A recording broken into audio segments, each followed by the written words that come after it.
اللهم لك الحمد كما أنت أهله فصل على محمد كما أنت أهله وافعل بنا ما أنت أهله فإنك أنت أهل التقوى وأهل المغفرة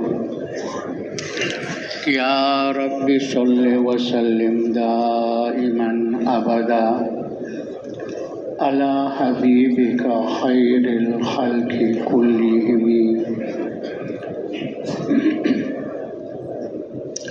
أما بعد فأعوذ بالله من الشيطان الرجيم بسم الله الرحمن الرحيم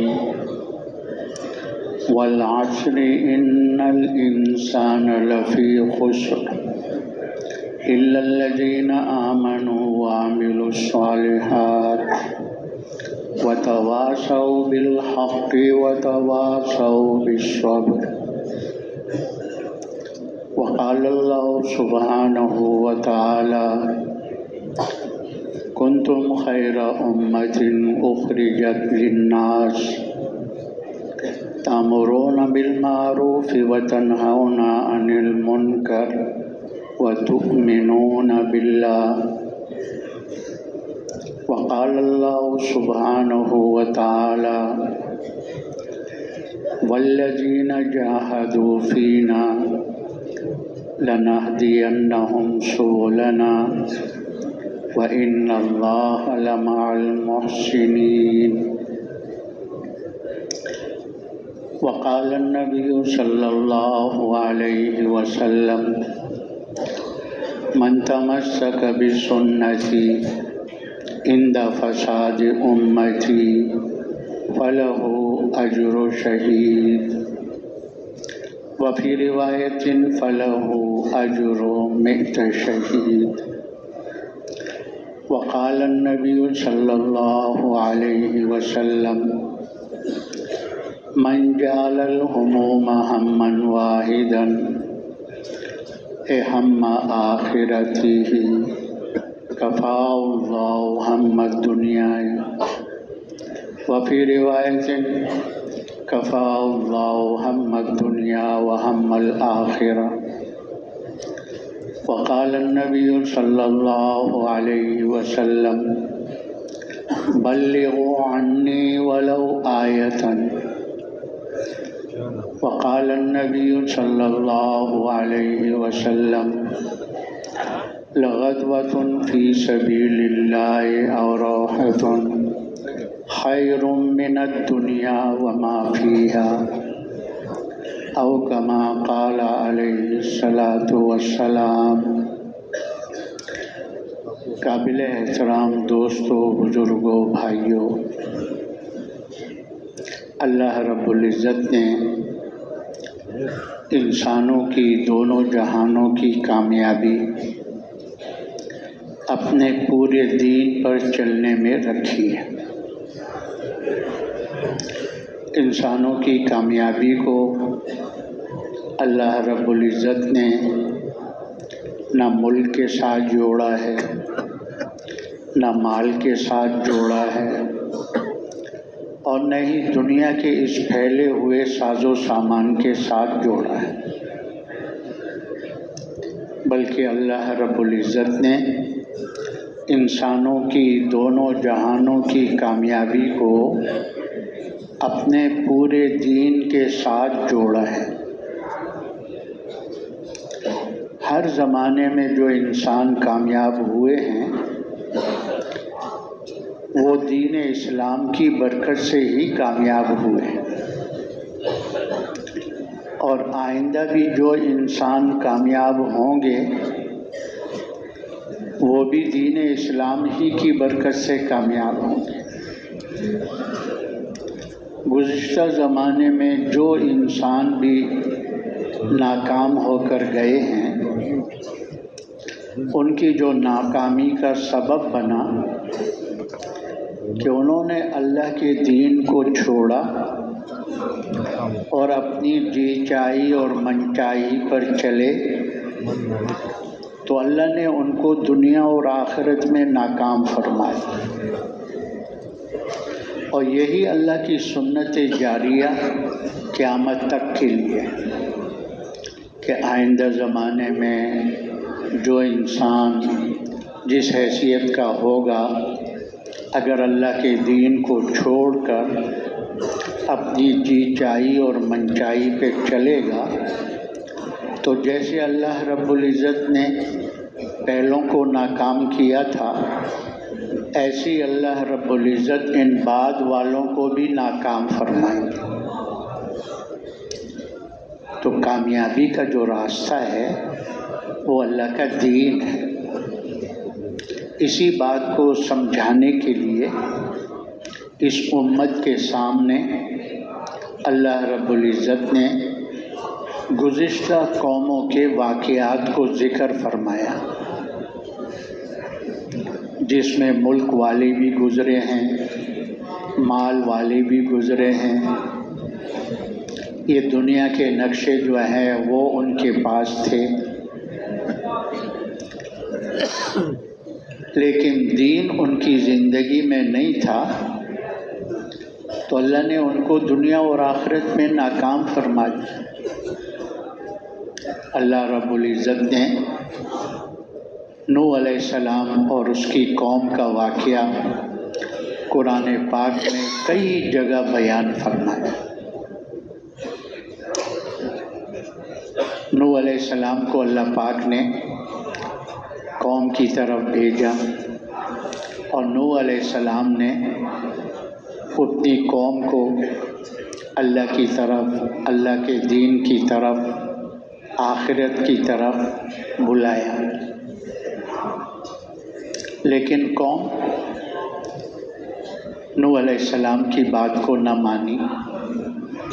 بہت تھوڑے سے لوگوں نے نوح علیہ السلام کی بات مانی اور ایمان کو قبول کیا، دین کو قبول کیا، اور اکثریت والی قوم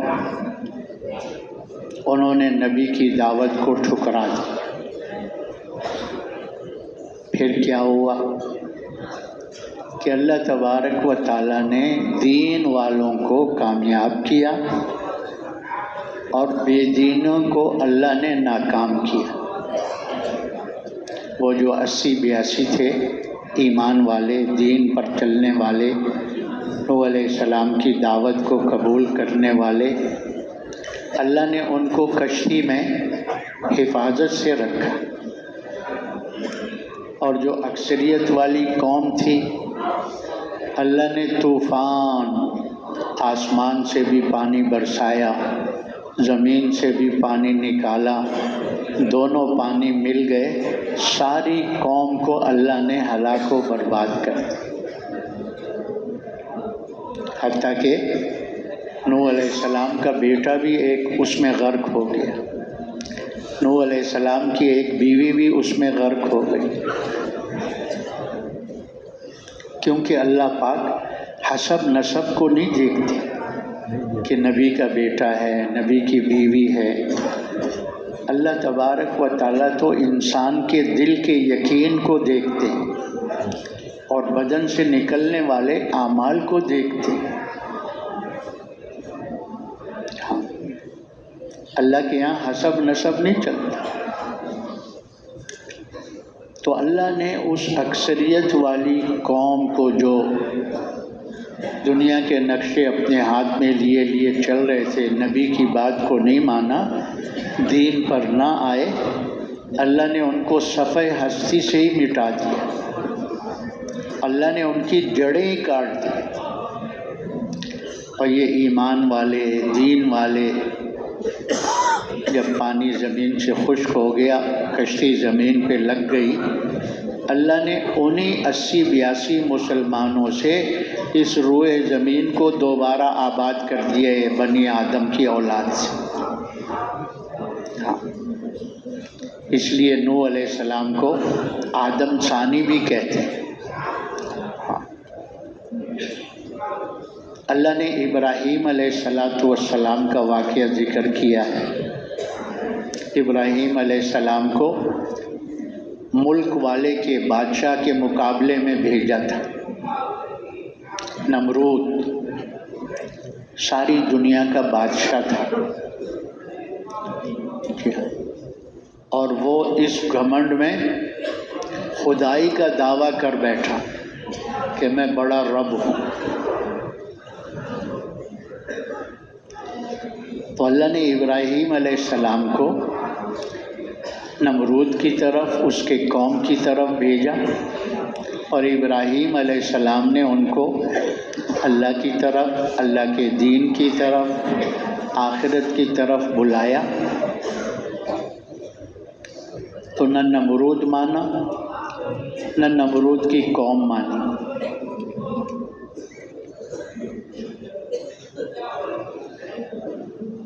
اللہ تعالیٰ نے نمرود کو اس کی قوم کے ساتھ ناکام کر دیا، اور جنہوں نے ابراہیم علیہ السلام کو، ان کی دعوت کو قبول کیا، ایمان میں آئے، دین کو قبول کیا، اللہ نے ان کو کامیاب کر دیا۔ نمرود تو ناکام ہو گیا، لیکن نمرود کی بیٹی کامیاب ہو گئی، وہ کلمہ پڑھ کے مسلمان ہو گئی۔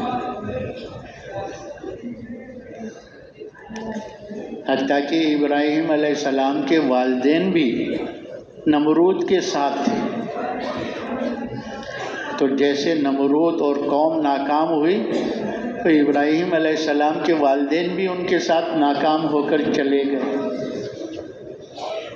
اللہ نے یہ نہیں دیکھا کہ نبی کی والد ہیں، نبی کی والدہ ہے۔ اللہ حسب نسب کو نہیں دیکھتے، دل کا یقین کیا ہے، بدن کے نکلنے والے اعمال کیسے ہیں۔ اللہ تعالیٰ نے موسیٰ علیہ السلام کا واقعہ ذکر کیا۔ موسیٰ علیہ السلام کو اللہ نے فرعون کی طرف، اس کے قوم کی طرف اور بنی اسرائیل کی طرف نبی اور رسول بنا کر بھیجا تھا۔ تو موسیٰ علیہ السلام نے فرعون کو، اس کی قوم کو اللہ کی طرف، اللہ کے دین کی طرف، آخرت کی طرف بلایا، لیکن نہ فرعون مانا اور نہ اس کی قوم مانی۔ بنی اسرائیل چونکہ مسلمان تھے، یہ بنی اسرائیل یوسف علیہ السلام کے 12 بھائیوں کی اولاد تھی، اور یوسف علیہ السلام کو اللہ نے کہاں سے کہاں پہنچا کر ملک مصر کے تخت پر بٹھا دیا تھا۔ پھر بھائیوں کو بھی بلا لیا، والدین کو بھی بلا لیا۔ تو جب تک یہ مسلمان بنی اسرائیل دین کے مطابق چلتے رہے،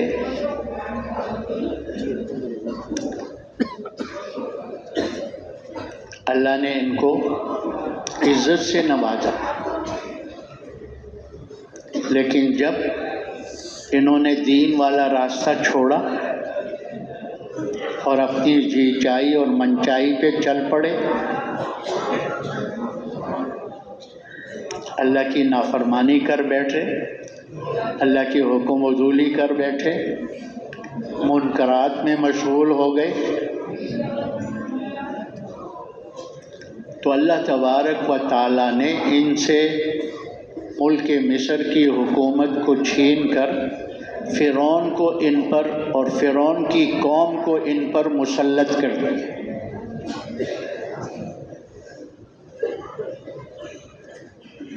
کیونکہ جب مسلمان دین والا راستہ چھوڑتا ہے اور خواہشات والے راستے پہ چلتا ہے، تو اس زمانے میں جو سب سے بڑے خواہش پر چلنے والے ہوتے ہیں، اللہ ان کو ان مسلمانوں پہ مسلط کر دیتا ہے۔ آج بھی ہم پوری دنیا میں نظر ڈال کر دیکھ لیں کہ مسلمانوں نے دین کا راستہ چھوڑا ہے اللہ نے غیروں کو مسلمانوں پر مسلط کر دیا۔ جو سب سے زیادہ خواہشات پر چلنے والے ہیں وہی مسلمانوں پہ مسلط ہو گئے۔ تو موسیٰ علیہ السلام نے فرعون کو، اس کی قوم کو دعوت دی، نہیں مانے، تو اللہ نے فیصلہ کر لیا۔ ادھر بنی اسرائیل اللہ کے حکم پر، نبی کے طریقے پر چلنے والے بن گئے، اپنے کلمے کو ٹھیک کر لیا، اپنی نماز کو قائم کر لیا۔ تو اللہ پاک نے فرعون کے ظلم اور اس کے قوم کے ظلم سے ان کو نجات عطا فرما دی۔ یہ باطل کے ظلم سے نکلنے کا راستہ ہی دین ہے۔ اللہ کے حکم، نبی کے طریقے پر چلنا، یہ ظلموں کے راستے سے نکلنے کا ہے کہ ظلموں سے ان راستوں سے نکلا جاتا ہے۔ تو جب انہوں نے اپنی اصلاح کر لی، کلمہ بھی سیکھا، نماز بھی سیکھی، تو اللہ پاک نے موسیٰ علیہ السلام سے فرمایا ان کو لے کے نکل جاؤ،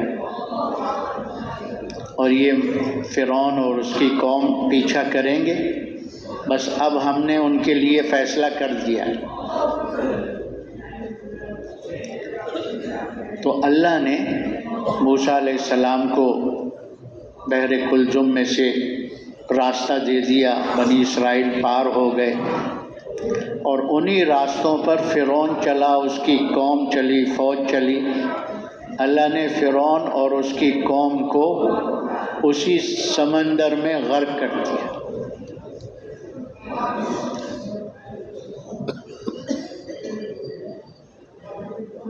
اللہ نے موسیٰ علیہ السلام اور بنی اسرائیل کو نجات دے دی،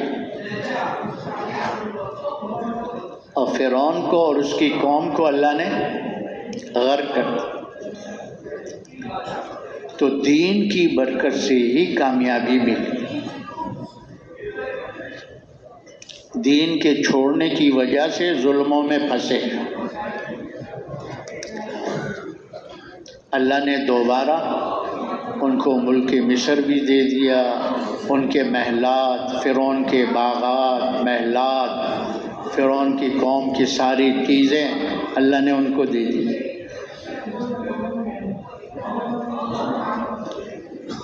اللہ تعالیٰ نے فرعون کو تو ناکام کر دیا، لیکن فرعون کی بیوی آسیہ رضی اللہ عنہا کامیاب ہو گئی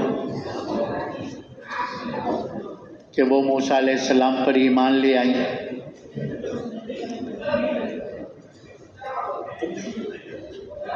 اور دین اسلام کو قبول کر لیا انہوں نے،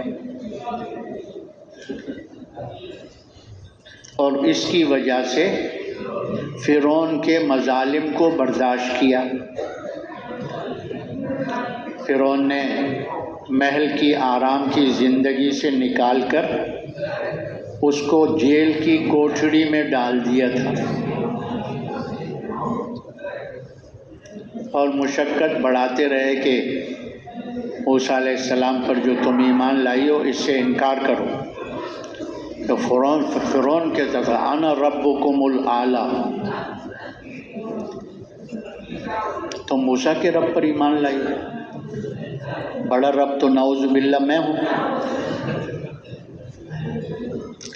لیکن اس ایمان والی نے اپنے ایمان اور دین پر جمی یہ آرام کی زندگی، محل کی زندگی، اس کو قربان کر دیا جیل کی کوٹری میں۔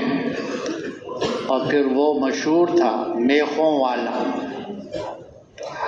فرعون جو تھا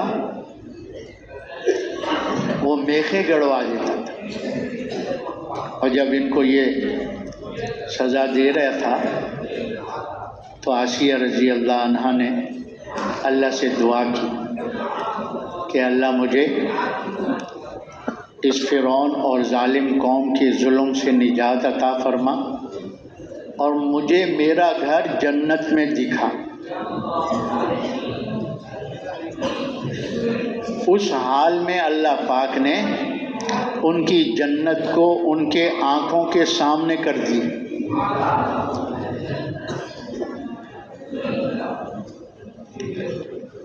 دین کو نہیں چھوڑا، ایمان کو نہیں چھوڑا، جان دے دی، جان قربان کر دی.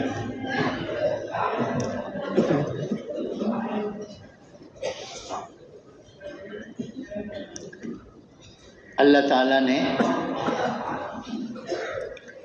حضور صلی اللہ علیہ وسلم کو بھیجا. حضور صلی اللہ علیہ وسلم نے لوگوں کو اللہ کی طرف بلایا، اللہ کے دین کی طرف، آخرت کی طرف. اب مکہ میں بڑے بڑے سردار، ابو جہل جیسا، ابو لہب جیسا، عتبہ جیسا، شیبہ جیسا، انہوں نے پیارے نبی کی دعوت کو ٹھکرا دیا، اور اس کے مقابلے میں فقیر، غریب، مسکین، غلام، انہوں نے نبی کی بات پر لبیک کہا اور دین اسلام کو قبول کیا. تو اللہ نے ان فقراء، مساکین، غلاموں کو کامیاب کیا، اور ان بڑے بڑے سرداروں کو اللہ نے ناکام کر دیا.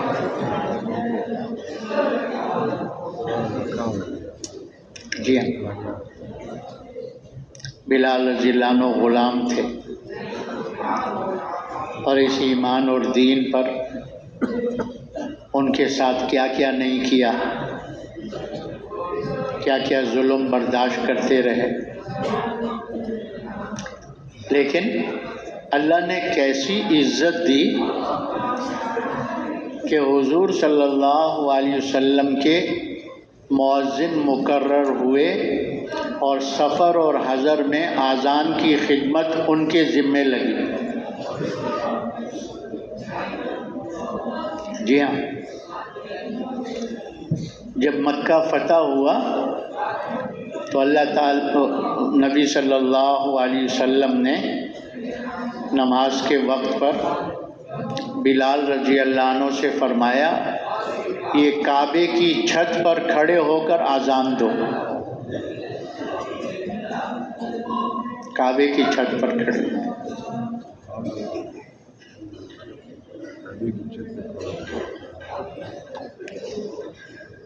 حضرت عمر رضی اللہ عنہ اپنے زمانہ خلافت میں جب یہ فقراء، مساکین، ابتدائی اسلام میں قربانیاں دینے والے جب یہ مجلس میں آتے تھے تو بلال رضی اللہ عنہ کو دیکھ کر کہتے، جا سیدنا بلال، ہمارے سردار بلال آ گئے.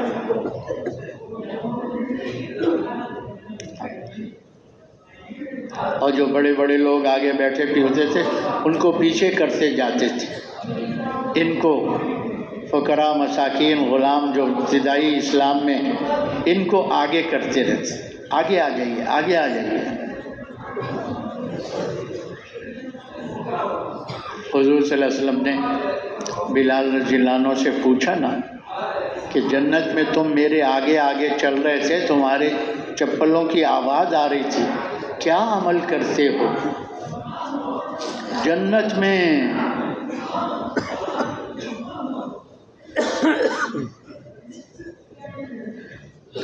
تو ایسی کامیابی اللہ نے دی. پھر اللہ تبارک و تعالیٰ نے مہاجرین کو، انصار کو دین اسلام کی برکت سے کامیاب کیا. اور اس وقت میں دو بڑی بڑی حکومتیں تھیں، کیسر اور کسریٰ کی، روم اور فارس کی، ایران اور شام. یہ دو بڑی بڑی حکومتیں تھیں، لیکن انہوں نے بات نہیں مانی، اللہ نے ان کو ناکام کر دیا. بڑی بڑی حکومتوں میں ناکام ہو کر چلے گئے. یہ واقعات اللہ نے اس امت کے سامنے اسی لیے بیان فرمائے تاکہ امت جیسے اور لوگوں نے اپنی زندگی کو برباد کر لیا، نقصان اور خسارے میں چلے گئے، یہ امت بھی ان کے پیچھے چل کر اپنی زندگی کو برباد نہ کرے، نقصان میں نہ چلی جائے۔ اس لیے جگہ جگہ اللہ فرما رہے ہیں فَاعْتَبِرُوا یا اولی الابصار، فَاعْتَبِرُوا یا اولی الالباب، آنکھوں والے ان واقعات کو دیکھ کر عبرت حاصل کرو، اے عقل والو ان واقعات کو سن کر عقل حاصل کرو۔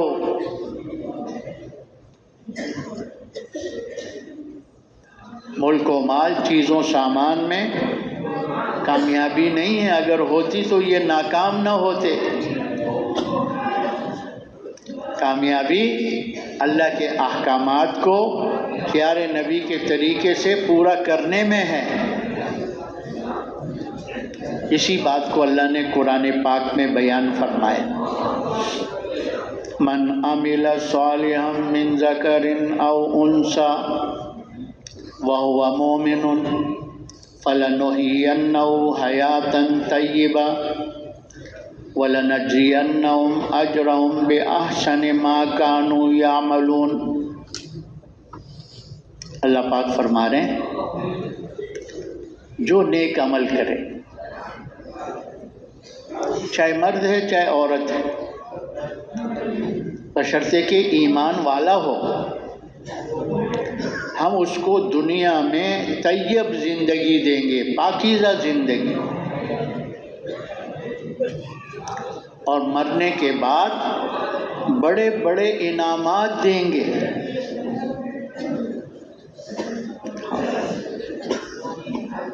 اس طیب زندگی میں اللہ نے وہ سب کچھ بیان کر دیا جو انسان دنیا میں چاہتا ہے۔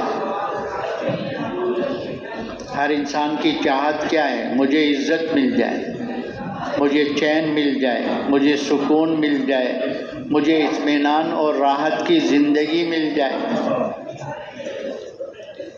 جو بھی جس محنت میں لگا ہوا ہے اس کی محنت کا خلاصہ کیا ہے کہ یہ زندگی راحت سے گزر جائے۔ تو اللہ پاک فرما رہے ہیں ایمان اور اعمال صالحہ کی برکت سے ہم دنیا میں تمہیں طیب زندگی دیں گے، پاکیزہ زندگی دیں گے، جس میں عزت بھی ہے، چین بھی ہے، سکون بھی ہے، اطمینان بھی ہے، راحت بھی ہے، عافیت بھی ہے۔ اور پھر یہی نہیں، تمہارے اس ایمان اور اعمال کی برکت سے جو انعام ملیں گے مرنے کے بعد، مرنے کے بعد یہ جو اعمال کا بدلہ ہے نا، یہ اللہ تعالیٰ دو وجہ سے آخرت میں دیں گے۔ یہ دنیا اعمال کے بدلے کی جگہ نہیں ہے، اعمال کا بدلہ اللہ آخرت میں مرنے کے بعد دیں گے۔ اس کی وجہ ایک یہ ہے کہ یہ دنیا اتنی چھوٹی سی ہے کہ ایک مومن کے سبحان اللہ کے اجر کو نہیں سما سکتی۔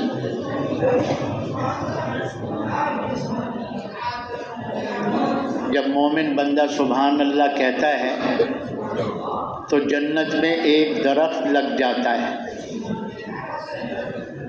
اور وہ جنت کا درخت کتنا گھنا کتنا بڑا ہے، کہتے 100 سال تک عربی نسل کا گھوڑا اس کے نیچے دوڑتا رہے وہ سایہ ختم نہیں ہوگا۔ تو اب یہ دنیا کتنی چھوٹی سی ہے، عربی نسل کا گھوڑا اگر مشرق سے مغرب دوڑے چند مہینوں میں، چلو چند سال لگا لو، شمال سے جنوب دوڑے تو چند مہینوں میں سال میں پہنچ جائے۔ دنیا تو اتنی چھوٹی سی ہے، جب مومن کے سبحان اللہ کا اجر یہ دنیا نہیں سما سکتی تو مومن کی مستحبات، سنت عمل، واجبات، فرائض، ان کا اجر یہ دنیا کیسے سنبھالے گی؟ اس لیے اجر اللہ نے جو دینا ہے، بدلہ دینا ہے، وہ بڑی جگہ دینا ہے جس کو اللہ نے جنت سے تعبیر کی ہے۔ اللہ تعالیٰ نے جنت کی چوڑائی بیان کی ہے، لمبائی نہیں بیان کی۔ کیا فرمایا؟ بڑھو اس جنت کی طرف جس کی چوڑائی آسمانوں اور زمینوں سے زیادہ ہے، بڑھو اس جنت کی طرف۔ لمبائی کتنی ہے وہ اللہ کے علم میں ہے۔ تھان میں چوڑائی کا بھر معلوم ہو جاتا ہے، لمبائی جتنا بھی لپیٹو اس میں۔ کسی تھان میں 1.25 گز ہے، کسی میں 1.5 گز ہے، کسی میں 2 ہے، یہ معلوم ہے، لیکن لمبائی اس کی کتنی ہے وہ تھان کو جب ناپا جائے گا تو پتہ چلے گا۔ ایسے ہی جنت کی لمبائی کتنی ہے وہ اللہ کے علم میں ہے، کسی کے علم میں نہیں ہے۔ جب ایک ادنا جنتی کو جو سب سے آخر میں جہنم سے نکال کر جنت میں بھیجیں گے، اس کو اللہ اس دنیا سے 10 گنا بڑی جنت عطا فرمائے گا۔ کتنی بڑی؟ 10 گنا بڑی جنت۔ یہ ادنا جنت ہے۔ دوسری وجہ یہ ہے کہ انسان جو دنیا میں آیا ہے نا، یہ یہاں رہنے کے لیے نہیں آیا، جانے کے لیے آیا ہے، اور آنے سے پہلے جانا طے تھا۔ الذی خلق الموت والحیات، اللہ نے پہلے جانا طے کیا ہے، پہلے موت کو ذکر کیا ہے، پھر حیات زندگی کو ذکر کیا ہے۔ تو انسان دنیا میں ہمیشہ رہنے کے لیے نہیں آیا۔ اب اگر اللہ پاک اعمال کا بدلہ دنیا میں دے تو کسی نعمت کی شکل میں ہی ہوگا۔ جیسے حدیث شریف کا مفہوم ہے، یہ جو ہم اعمال کر رہے ہیں نا، یہ اعمال جنت میں نعمتوں کی شکل میں جنتیوں کے ساتھ ہوں گی۔ نماز نعمت کی شکل میں، روزہ نعمت کی شکل میں، زکوٰۃ، حج، ماں باپ کی خدمت، ہمسایوں سے اچھا سلوک، غریب مسکین یتیموں کی خبر گیری، اپنے معاملات معاشرت میں اللہ کے حکموں کو پورا کیا، یہ ساری جو ہے نا نعمتوں کی شکل میں ہوں گی جنتی کے ساتھ۔ تو اگر عمل کا بدلہ اللہ دنیا میں دے تو کسی دنیا کی نعمت کی شکل میں ہی ہوگی نا۔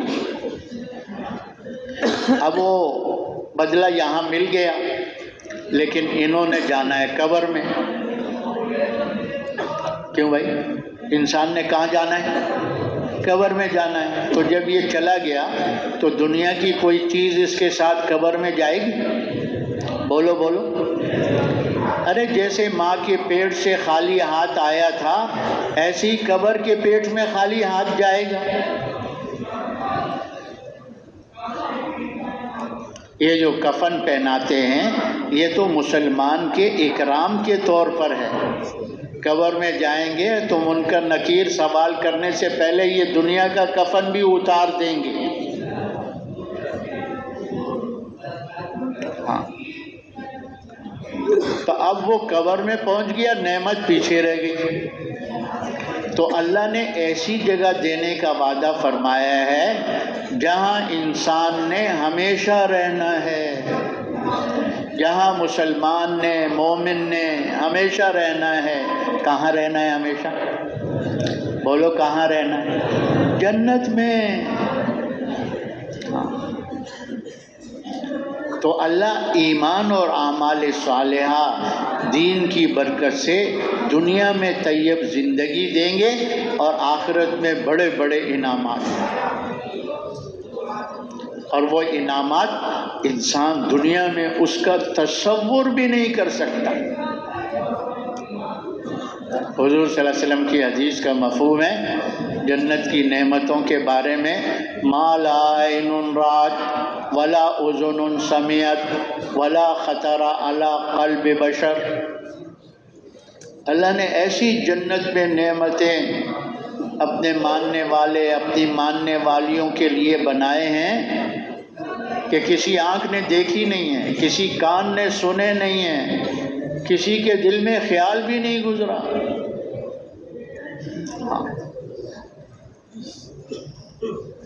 ایسی نعمت ہے۔ اور جب انسان دنیا کو مقدم کر کے چلتا ہے جی چاہی من چاہی پر، تو اللہ بے دینی کی وجہ سے زندگی کو تنگ کر دیتے۔ من اعرض عن ذکری فإن لہ معیشۃ ضنکا۔ اللہ فرماتے ہیں جو ہمارے ذکر سے، ہمارے احکامات سے، ہمارے دین سے اعراض کرتا ہے، ہم اس کی دنیا کی زندگی کو تنگ کر دیتے ہیں۔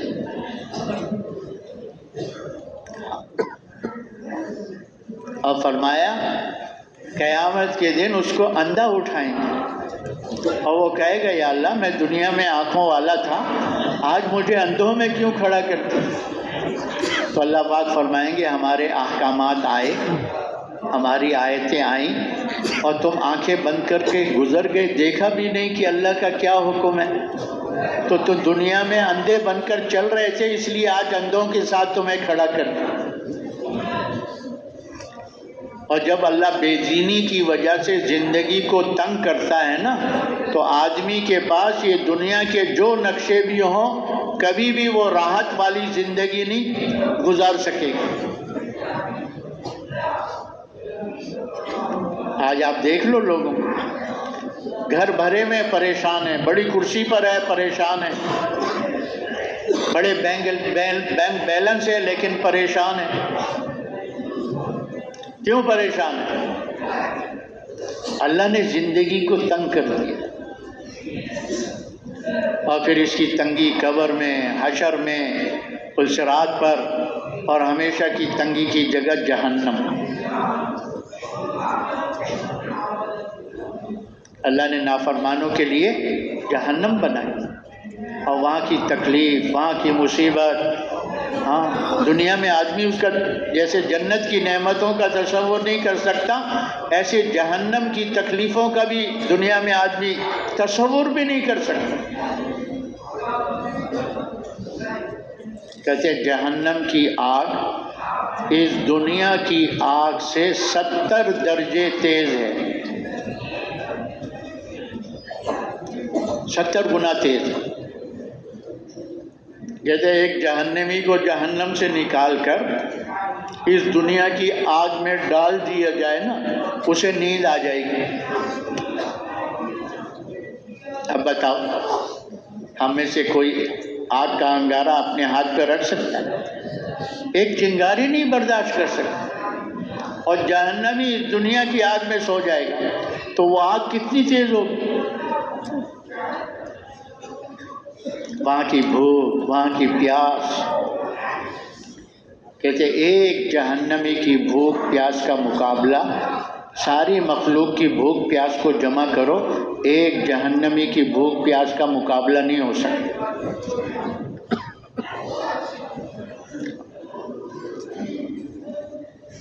اسی کو اللہ تبارک و تعالیٰ فرما رہے ہیں وَمَنْ زُحْزِحَ عَنِ النَّارِ وَأُدْخِلَ الْجَنَّةَ فَقَدْ فَازَ۔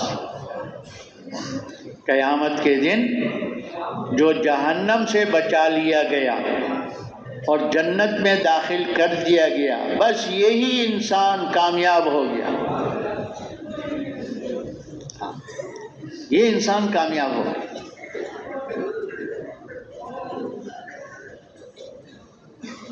تو کامیابی کا جو راستہ ہے وہ اللہ کا دین ہے، دین کے بغیر نہ کسی کو کامیابی ملی ہے اور نہ آئندہ ملے گی۔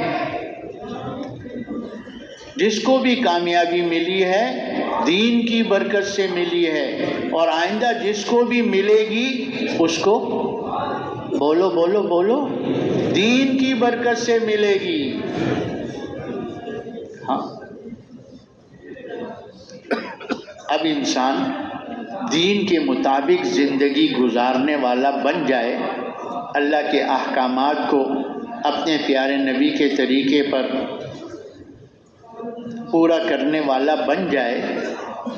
یہ دین جو ہے انسان کی زندگی میں محنت سے آتا ہے، محنت سے۔ قرآن کریم میں اللہ پاک کا ارشاد ہے والذین جاہدوا فینا لنہدینہم سبلنا وان اللہ لمع المحسنین۔ اللہ پاک کیا فرما رہے ہیں کہ جو ہمارے دین کے لیے جد و جہد کرتے ہیں، کوشش کرتے ہیں، محنت کرتے ہیں، ہم ان کو ہدایت کے راستوں پہ چلا دیتے ہیں۔ کیا مطلب؟ کہ دین پر چلنے کے لیے ہدایت کے نور کی ضرورت ہے۔ جس دل میں اللہ ہدایت کا نور ڈالتے ہیں نا، وہ سینہ منور ہو جاتا ہے نا، پھر دین پہ چلنا اللہ ان کے لیے آسان کر دیتا ہے۔ اللہ سینے کو اسلام پر چلنے کے لیے کھول دیتا ہے۔ وَيَشْرَحُ صَدْرَهُ لِلْإِسْلَامِ، جسے اللہ ہدایت دیتے ہیں اسے شرح صدر بھی عطا فرما دیتے ہیں۔ جیسے سیدھے راستے پہ چلنا آسان، ایسے اللہ دین پہ چلنا آسان کر دیتے ہیں۔ اور جب یہ ہدایت کا نور نہ ہو تو یہ انسان دین پہ چلنا اتنا مشکل سمجھتا ہے جیسے آسمان پہ چڑھنا مشکل سمجھتا ہے۔ کہ بھلا آسمان پر بھی کوئی چڑھ سکتا ہے؟ ناممکن سمجھتا ہے۔ کیوں؟ کہ اللہ پاک کفر و شرک کی وجہ سے سینے کو تنگ کر دیتے ہیں۔ کلمہ تو پڑھ لیا، مسلمان ہو گیا، لیکن گناہوں میں لگا رہا، فسق و فجور میں لگا رہا، نافرمانی میں لگا رہا، اور وہ گناہ کے نقطے کالے اس کے دل پر دھبے بنتے رہے۔ وہ ایمان کی چنگاری اس گناہوں کی راکھ میں دب گئی۔ اب ایسے مسلمان کو بھی دین پہ چلنا اتنا مشکل معلوم ہوتا ہے جیسے آسمان پہ چڑھنا۔ نماز پڑھنا، روزہ رکھنا، حج کرنا، زکوٰۃ دینا اور باقی احکامات کو پورا کرنا اس مسلمان کے لیے مشکل ہوتا ہے۔ جی ہاں، تو یہ ہدایت کا جو نور ہے نا، یہ انسان کی دنیا میں سب سے بڑی ضرورت ہے اور سب سے اہم ضرورت ہے۔ اللہ نے انسان کے ساتھ ضرورتیں لگائی ہیں، کھانے کی، پینے کی، پہننے کی، مکان کی، سواری کی، شادی کی، یہ ہر انسان کی ضرورت ہے۔ لیکن ان سب میں سے جو ضروری ہے اور اہم ہے وہ ہدایت کے نور کو حاصل کرنا ہے۔ کھانے سے بھی زیادہ ضروری ہے، پینے سے بھی، لباس سے بھی، مکان سے بھی، سواری سے بھی، شادی سے بھی۔ اس لیے کہ اگر یہ باقی ضرورتیں پوری نہیں ہوئی تو زیادہ سے زیادہ انسان مر جائے گا نا۔ کھانے پینے کے لیے نہیں تھا، بھوک پیاس میں موت آ گئی۔ ہاں جی، کپڑے نہیں تھے، مکان نہیں تھا، سردی گرمی لگ گئی، مر گیا۔ لیکن اس کی وجہ سے جہنم میں نہیں جائے گا۔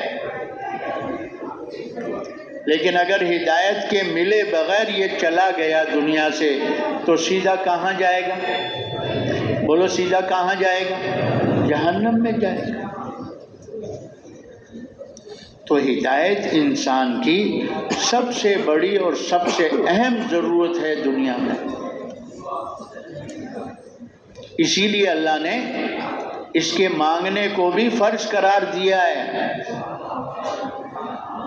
ہاں ویسے تو اللہ پاک کی طرف سے ہے ادعونی استجب لکم، مجھ سے مانگو میں تمہاری دعاؤں کو قبول کروں گا، میرے خزانے ہر چیز سے بھرے ہوئے ہیں۔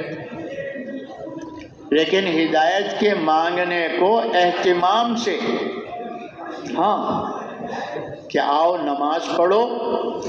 اب سورہ فاتحہ جو ہم پڑھتے ہیں اللہ کی حمد و ثنا کرنے کے بعد کیا مانگتے ہیں؟ اہدنا الصراط المستقیم، کہ اللہ ہمیں سیدھے راستے پہ چلا دے۔ وہ راستہ کن کا ہے؟ انعمت علیہم، جن پر تو نے انعام کیا۔ وہ کون لوگ ہیں؟ نبیین، صدیقین، شہداء، صالحین، یہ ان کا راستہ ہے۔ غیر المغضوب علیہم ولا الضالین، آمین۔ اے اللہ جو جن پر تیرا غضب ہوا، یہود اور جو نصارہ گمراہ ہوئے، ان کے راستے سے میری حفاظت فرما۔ تو ہدایت کا مانگنا فرض قرار دیا ہے۔ اسی لیے یہ بے طلب کو اللہ نہیں دیتے۔ ہدایت کے دینے میں اللہ کی سنت کیا ہے؟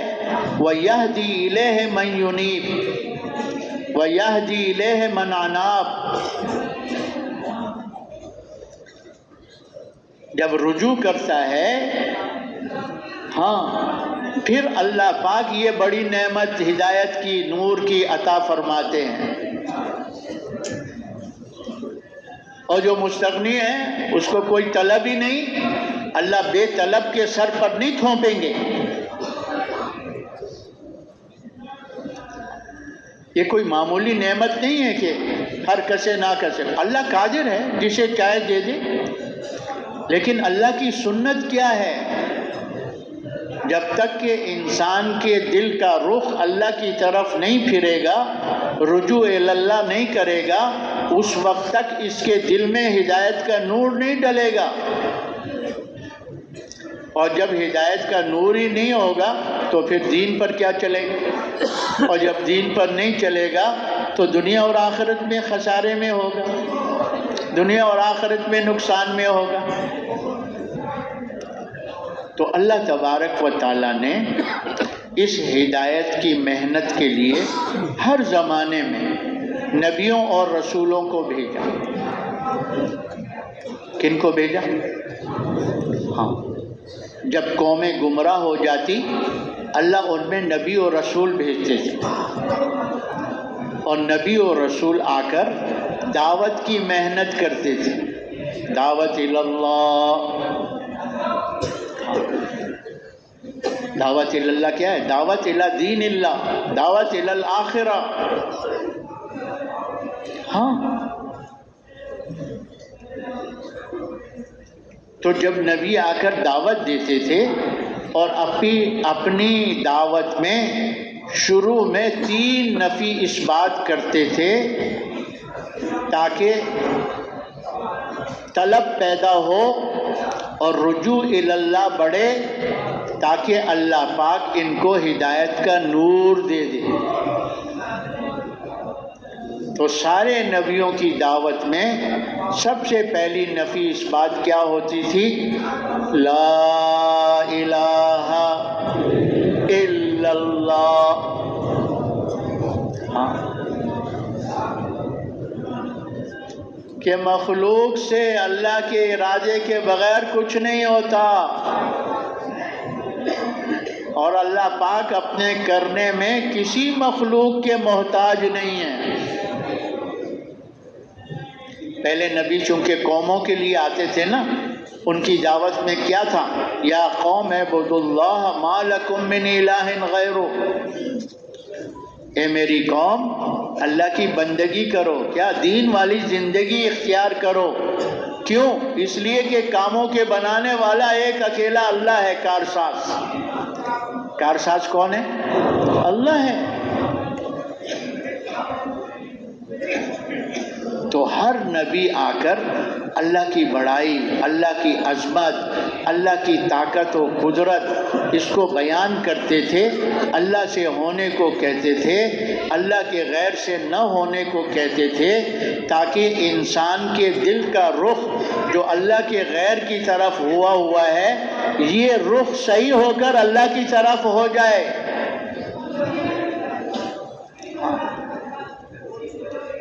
یہ دل کا رخ صحیح ہو جائے، انابت پیدا ہو جائے، طلب پیدا ہو جائے ہدایت کے نور کی۔ تو پہلی نفی اس بات یہی کرتے تھے کہ اللہ سے ہوتا ہے، اللہ کے غیر سے، اللہ کے ارادے کے بغیر، کہ تمہیں جو نظر آ رہا ہے یہ تمہاری آنکھ کا دھوکہ ہے، وہاں سے نہیں ہو رہا، اللہ کے دست قدرت سے ہو رہا ہے، اللہ کے امر سے ہو رہا ہے۔ لا الہ لا الہ لا الہ الا اللہ، کہ اللہ ہی اللہ ہے، باقی سارا دھوکہ ہے۔ اللہ ہی اللہ ہے، باقی سارا دھوکہ ہے۔ پھر دوسری نفی اس بات یہ کرتے تھے، دنیا کی نفی، آخرت کا اس بات، کہ یہ جو دنیا ہے یہ عارضی ٹھکانہ ہے، دنیا میں انسان مسافر ہے، ہاں یہاں سے گزر کر آگے جانا ہے، اس کو آخرت کہتے ہیں، وہ ہے ٹھکانہ، رہنے کی جگہ۔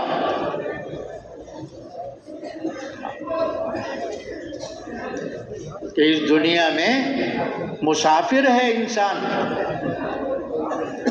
اور یہ جو دنیا کا نقشہ بنا ہوا ہے، ہاں اس کے دھوکے میں نہ پھنسنا۔ یہ رنگین غبارہ امتحان کے لیے ہے۔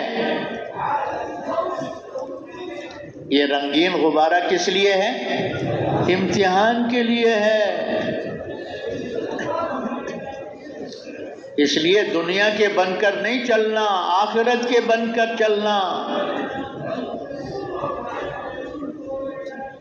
ورنہ یہ دنیا دھوکے میں ڈال دے گی۔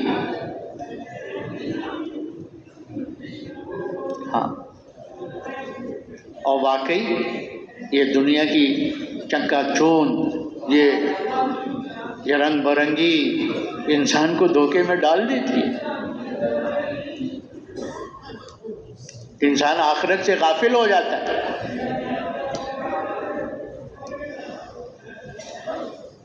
تو دنیا کی زندگی تو آخرت کی تیاری کے لیے ہے، یہاں رہنا تو ہے ہی نہیں۔ اسی لیے حضور فرما رہے ہیں، کن فی الدنیا کانک غریب او عابر سبیل، کہ دنیا میں ایسے زندگی گزارو جیسے راستہ چلتا ہوا اجنبی مسافر ہوتا ہے۔ اجنبی مسافر راستے چلتے ہوئے کہیں کوٹھیاں بناتا ہے، کہیں باغ لگاتا ہے، وہ تو دھوپ گرم ہو گئی، کسی درخت کے سائے میں بیٹھ گیا، دھوپ ڈل گئی، پھر اپنے سفر پہ روانہ ہو گیا۔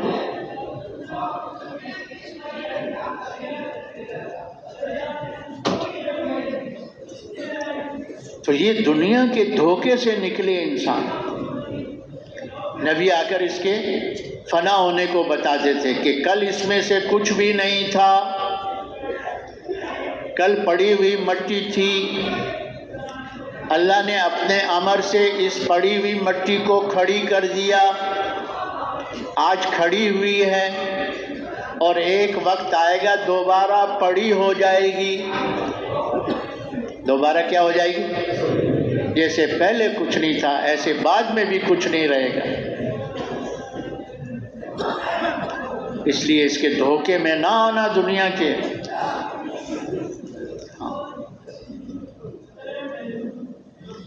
یہ دنیا کھیل تماشے کی جگہ نہیں ہے، لہو لعب کی جگہ نہیں ہے، خواہشات پورے کرنے کی جگہ نہیں ہے۔ یہاں جس مقصد کے لیے آئے ہیں اس مقصد پر رہیں۔ کیا نا، بچپن نے آ کے تجھ کو برسوں کھلایا، جوانی نے آ کے تجھ کو مجنوں بنایا، بڑھاپے نے آ کے تجھ کو کیا کیا ستایا، اجل کر دے گی تیرا بالکل صفایا، جگہ جی لگانے کی دنیا نہیں ہے، یہ عبرت کی جا ہے تماشا نہیں ہے۔ آگے کیا کہتے ہیں؟ یہی تجھ کو دھن ہے، رہوں سب سے بالا، اور زینت نرالی اور فیشن نرالا، جیا کرتا ہے کیا یوں ہی مرنے والا، تجھے حسن ظاہر نے دھوکے میں ڈالا، جگہ جی لگانے کی دنیا نہیں ہے، یہ عبرت کی جا ہے تماشا نہیں ہے۔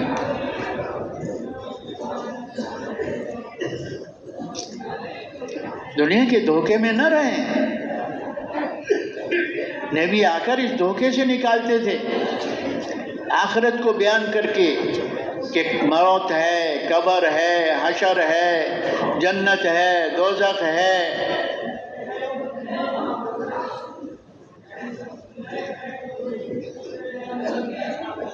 تاکہ انسان کے دل اس دھوکے کے گھر سے اٹھ جائے اور آخرت کے حقیقی گھر کی طرف اس کا دل لگ جائے۔ اور یہ دونوں ہدایت کی نشانیاں بتائی گئی ہیں۔ جب سینے میں اللہ ہدایت کا نور ڈالتے ہیں تو انسان اس دھوکے سے نکل جاتا ہے، دنیا کے اس کے دھوکے میں نہیں آتا۔ دنیا میں رہنا ہے، دنیا میں ہمارے لیے سارے اسباب اللہ نے بنائے ہیں، سبب کے درجے میں استعمال کرنا ہے، لیکن اس دنیا کو اندر نہیں آنے دینا ہے۔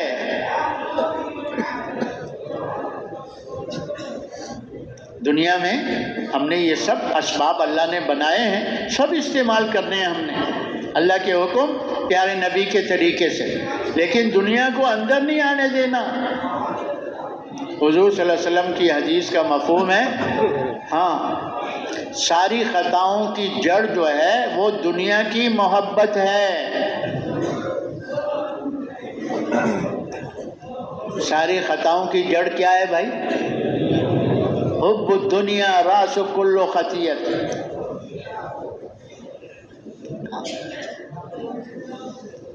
کہتے کشتی جو ہے وہ پانی میں ہی چلتی ہے، پانی کے بغیر کشتی نہیں چلتی۔ کیوں بھائی؟ ریگستان میں کشتی چلے گی؟ خشکی میں کشتی چلے گی؟ کشتی کے چلنے کی جگہ اللہ نے کیا بنائی ہے؟ پانی، سمندر۔ تو سمندر کے اوپر چلتا رہے گی کشتی تو پار ہو جائے گی، جو بیٹھے ہیں وہ بھی پار ہو جائیں گے۔ لیکن اگر سمندر کا پانی کشتی کے اندر آ گیا تو کیا ہوگا بھائی؟ بولو کیا ہوگا؟ ڈوب جائے گی۔ ایسے انسان کو اس دنیا میں چلنا ہے، یہ اسباب کو اسباب کے درجے میں رہ کر استعمال کرنا ہے، لیکن اس دنیا کو اندر نہیں آنے دینا، اوپر اوپر چلنا ہے اس کے۔ ہاں، اگر یہ دنیا اندر آ گئی نا، فرماتے ہیں سارے ولی مل کر اس کو ہدایت نہیں دلا سکتے، سارے ولی مل کر اس کو گمراہی سے نہیں نکال سکتے۔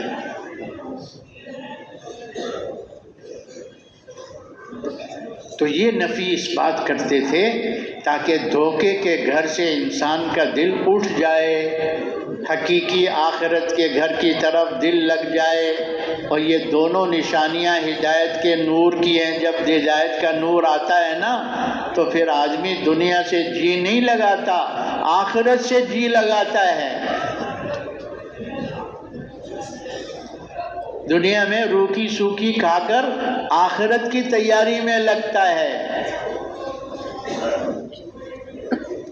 کھیل تماشے میں اپنے وقت کو برباد نہیں کرتا۔ ایک ایک منٹ کی قیمت اس کے سامنے ہوتی ہے۔ اس لیے فرمایا تیسری نشانی کیا ہے ہدایت کی، کہ نبی آ کر چیزوں اور شکلوں سے اعمال کی طرف دعوت دیتے تھے. کیا کہتے تھے؟ زندگی چیزوں سے نہیں بنے گی، اللہ زندگی اعمال سے، نیک اعمال سے بنائے گا. زندگی کس سے بنے گی؟ چیزوں سے بنے گی. چیزوں سے جمع کر لو، چیزوں کو گھروں میں بھر لو.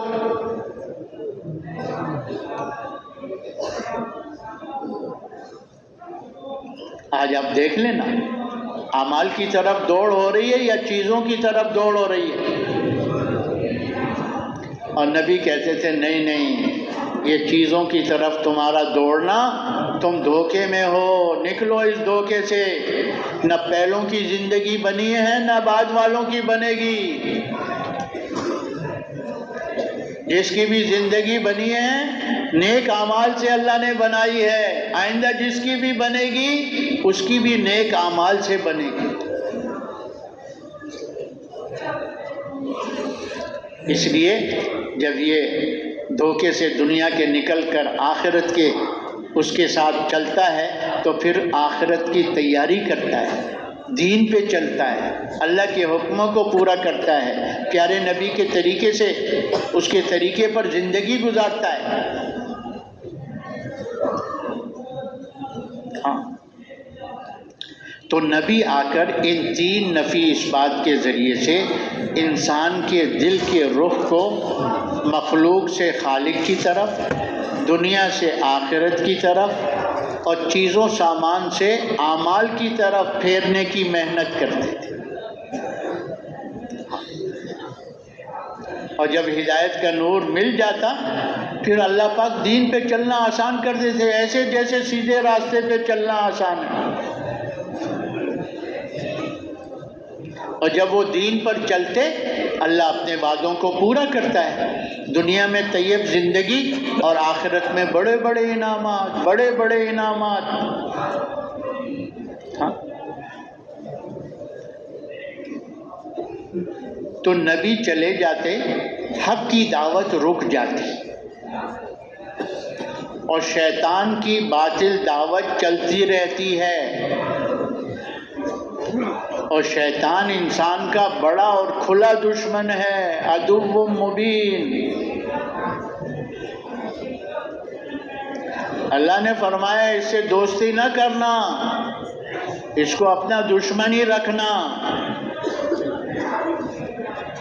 اس لیے کہ یہ کھلا دشمن ہے تمہارا.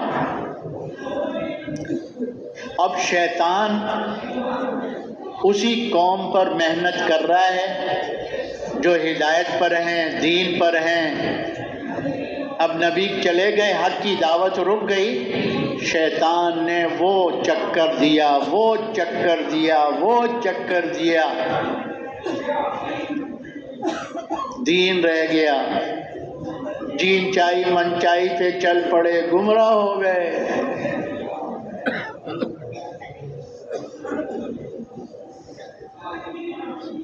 گمراہ ہو گئے.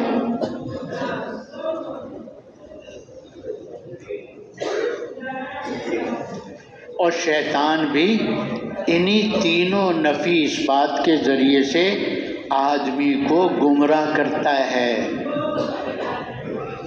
نبیوں کی نفی اثبات کہاں سے شروع ہوتی تھی؟ مخلوق سے خالق کی طرف، دنیا سے آخرت کی طرف، چیزوں سامان سے اعمال کی طرف. شیطان کیا کرتا ہے؟ خالق سے مخلوق کی طرف، آخرت سے دنیا کی طرف، اعمال سے چیزوں شکلوں کی طرف. پھر انسان کا دل اندھا ہو جاتا ہے، اندھا.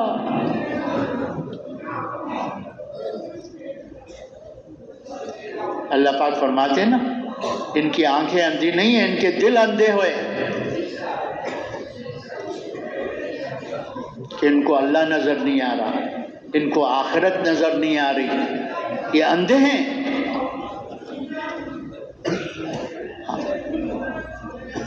اب شیطان کیا کہتا ہے؟ خالق سے مخلوق کی طرف کہتا دیکھو، ارے دیکھو تو صحیح، یہ جتنی بھی کائنات ہے اللہ نے بنائی ہے. لیکن یہ جو مخلوق ہے دیکھو کیا کیا کر رہی ہے. دیکھو زمین سے غلے اگ رہے ہیں، بادلوں سے بارش برس رہی ہے، چاند سورج سے روشنی اور گرمی آ رہی ہے.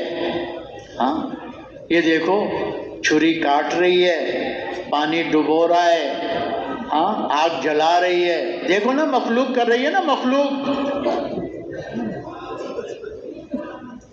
کیوں بھائی؟ مخلوق کر رہی ہے یا اللہ کے امر سے ہو رہا ہے؟ وہ اللہ کا دست قدرت جو مخلوق کے پیچھے ہے وہ شیطان دیکھنے نہیں دیتا. یہی اندھا پن ہوتا ہے، یہی اندھا پن ہوتا ہے. اللہ کا دست قدرت چھپا دیتا ہے شیطان، اس کی طرف دیکھنے بھی نہیں دیتا، مخلوق میں پھنسا دیتا ہے. اب اسی کو اللہ نے بتایا، بتاؤ یہ زمین سے غلہ تم اگاتے ہو؟ کون اگاتا ہے؟ یہ بادلوں سے بارش تم برساتے ہو؟ کون برساتا ہے؟ یہ آگ جلا رہی ہے تو ابراہیم علیہ السلام کو کیوں نہیں جلایا؟ اگر چھری کاٹ رہی ہے تو اسماعیل علیہ السلام کی گردن کو کیوں نہیں کاٹا؟ اگر پانی ڈبو رہا ہے، ایک ہی راستے ہیں. موسیٰ علیہ السلام و بنی اسرائیل کو راستہ مل گیا، فرعون اور اس کی قوم کو اللہ نے ڈبو دیا. تو پانی نے ڈبویا یا اللہ کے امر سے ہوا؟ بس یہ دست قدرت جو ہے یہ ہدایت کے نور سے نظر آتا ہے. ہاں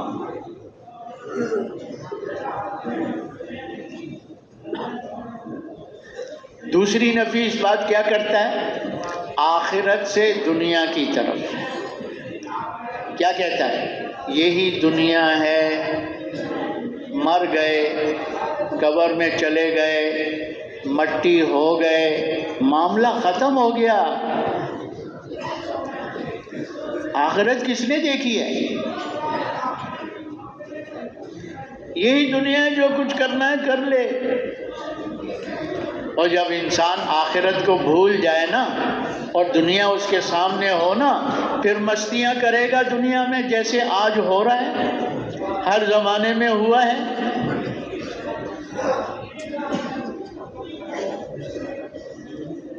کیونکہ جو خواہشات اللہ نے رکھی ہے نا امتحان کے لیے کہ یہ خواہش کی طرف چلتا ہے یا حکم کی طرف چلتا ہے، اس لیے رکھی ہے. خواہشات پورے کرنے کی جگہ اللہ نے دنیا نہیں بنائی، وہ آخرت ہے، جنت، وہاں اللہ خواہشات پوری کرے. یہ تو ساری دنیا مل کر ایک انسان کی ایک خواہش کو پورا نہیں کر سکتی. کیوں بھائی؟ ساری دنیا مل جائے، ایک انسان کی ایک خواہش کو پورے نہیں کر سکتی. کون ہے جو مرنا چاہتا ہے؟ لیکن دنیا میں یہ خواہش پوری نہیں ہوگی. آخرت ہمیشہ کی زندگی. کون جوان ہے بوڑھا ہونا چاہتا ہے؟ لیکن جوانی کے ساتھ اللہ نے بڑھاپے کو جوڑا ہوا ہے. ساری دنیا مل کر اس کے بڑھاپے کو نہیں روک سکتی. روک سکتی ہے بھائی؟ سارے حکیم ڈاکٹر مل جائیں.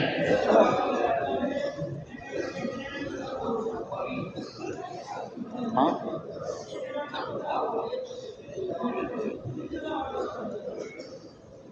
تو یہ خواہشات دنیا کی پوری نہیں ہوں گی.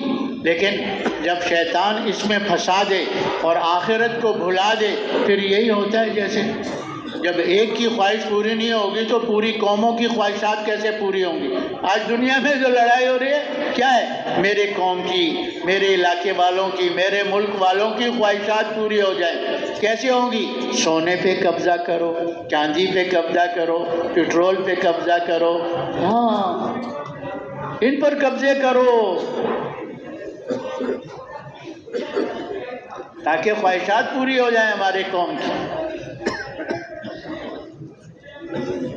تو آخرت سے دنیا کی طرف جیسے مر کے ختم ہو گیا. کیوں بھائی؟ مر کے معاملہ ختم ہو گیا یا شروع ہو گیا؟ ابھی شروع ہو گیا موت کے بعد. ابراہیم علیہ السلام نے کہ اللہ پاک تو موت کے بعد کیسے اٹھائے گا مجھے ذرا دکھا دے۔ تو اللہ نے فرمایا کیا یقین نہیں ہے؟ کہا نہیں یقین ہے پورا، لیکن میں دیکھنا چاہتا ہوں اپنے اطمینان کے لیے۔ اللہ نے فرمایا 4 پرندے لاؤ، قیمہ بناؤ، ملا دو، سر اپنے پاس رکھو، ان کو ادھر ادھر پھیلا دو، اور پھر ایک ایک سر آگے کر کے اس کو بلاؤ، تمہارے پاس دوڑے ہوئے چلے آئیں گے۔ اللہ نے 4 پرندوں کو زندہ کر دیا۔ کہا ہم ایسے زندہ کریں گے۔ تو مرنے کے بعد معاملہ ختم نہیں ہوا، شیطان دھوکہ دیتا ہے۔ تو آخرت سے دنیا کی طرف، اور پھر تیسرا دھوکہ کیا دیتا ہے؟ اعمال سے چیزوں کی طرف۔ کیا کہتا ہے؟ تم نے نماز پڑھی تم کو کچھ ملا، تم نے روزہ رکھا تمہیں کچھ ملا، ارے کچھ پیسے کما کر پیسوں سے یہ چیز ملی، یہ چیز ملی، یہ چیز ملی، ان چیزوں سے کام ہو رہے ہیں، تم کدھر اعمال کے پیچھے لگے ہوئے ہو؟ شیطان بڑا دھوکے باز ہے، قسم کھائی ہے۔ آدم کی وجہ سے میں راندہ درگاہ ہوا ہوں، آدم کی اولاد کو نہیں چھوڑوں گا، اپنے ساتھ لے جاؤں گا، اپنے ساتھ۔ تو جب یہ نفی حق کی دعوت رک جاتی اور شیطان کی باطل دعوت چلتی، جو ہدایت پر دین پر ہوتے وہی گمراہ ہو جاتے تھے۔ تو پھر اللہ پاک، چونکہ اللہ اپنے بندوں پر بڑے مہربان ہیں، وہ نہیں چاہتے کہ میرے بندے نقصان میں چلے جائیں، اس لیے اللہ دوسرے نبی کو بھیج دیتے، وہ آ کر پھر دعوت کی محنت کرتا، پھر اللہ ان کو ہدایت دیتا، ہدایت کے نور پر اللہ ان کو شرح صدر نصیب فرما کر دین پہ چلنے والا بنا دیتا، اور جب وہ دین پر چلتے اللہ اپنے وعدوں کو پورا کرتا، دنیا میں طیب زندگی، آخرت میں بڑے بڑے انعامات۔ تو ایسے اللہ نے ہر زمانے میں نبیوں اور رسولوں کو بھیجا۔ آدم علیہ نبینا علیہ الصلاۃ والسلام سے اللہ نے نبوت کے سلسلے کو جاری فرمایا، ہمارے اور آپ کے نبی حضرت محمد صلی اللہ علیہ وسلم تک اللہ نے اس سلسلے کو جاری رکھا۔ آپ صلی اللہ علیہ وسلم کو اللہ رب العزت نے خاتم النبیین بنا کر بھیجا، رحمت للعالمین بنا کر بھیجا، کافۃ للناس بشیرا و نذیرا بنا کر بھیجا۔ آپ پر اللہ نے نبوت کے دروازے کو بند فرما دیا، اب آپ کے بعد کوئی نبی اور رسول آنے والا نہیں۔ جو بھی نبوت کا دعویٰ کرے گا جھوٹا ہے، کذاب ہے، کافر ہے۔ اللہ نے نبوت کے دروازے کو بند کر دیا ہے۔ تو اب انسانیت تو قیامت تک آتی رہے گی، اور نبی اور رسول کوئی آنے والا نہیں ہے۔ تو آنے والی نسلوں کی رہبری رہنمائی کون کرے گا؟ کون سیدھا راستہ دکھلائے گا؟ کون اس راستے پہ چلائے گا؟ تو ہمارے بڑے فرماتے ہیں اللہ رب العزت نے نبوت کے دروازے کو تو بند فرما دیا، لیکن کار نبوت کو اللہ پاک نے بند نہیں فرمایا۔ کار نبوت قیامت تک جاری و ساری رہے گا، جب تک اللہ چاہیں گے۔ پہلے یہ ذمہ داری اللہ نبیوں کو دے کر بھیجتے تھے، نبی بعد النبی، نبی بعد النبی، نبی بعد النبی۔ اب یہ کام، یہ ذمہ داری ختم نبوت کی برکت سے اللہ نے امت محمدیہ صلی اللہ علیہ وسلم کے ذمے لگایا ہے۔ اس امت کو اللہ فرما رہے ہیں کنتم خیر امت، کیوں؟ ارے تم بہترین امت ہو، افضل ہو، اشرف ہو۔ کیوں اخرجت للناس، ارے لوگوں کی بھلائی کے لیے نکالے گئے ہو، لوگوں کو نفع پہنچانے کے لیے نکالے گئے ہو۔ وہ نفع پہنچانا کیا ہے؟ تامرون بالمعروف، نیکی کی طرف، دین اسلام کی طرف بلاتے ہو۔ وتنہون عن المنکر، اور منکرات سے، بے دینی سے روکتے ہو، نافرمانی گناہوں سے۔ وَتُؤْمِنُونَ بِاللَّهِ، اور اللہ کی ذات پر ایمان رکھتے ہو۔ تو اللہ نے اس امت کو دین بھی عطا فرما دیا اور دین کی محنت بھی عطا فرما دی۔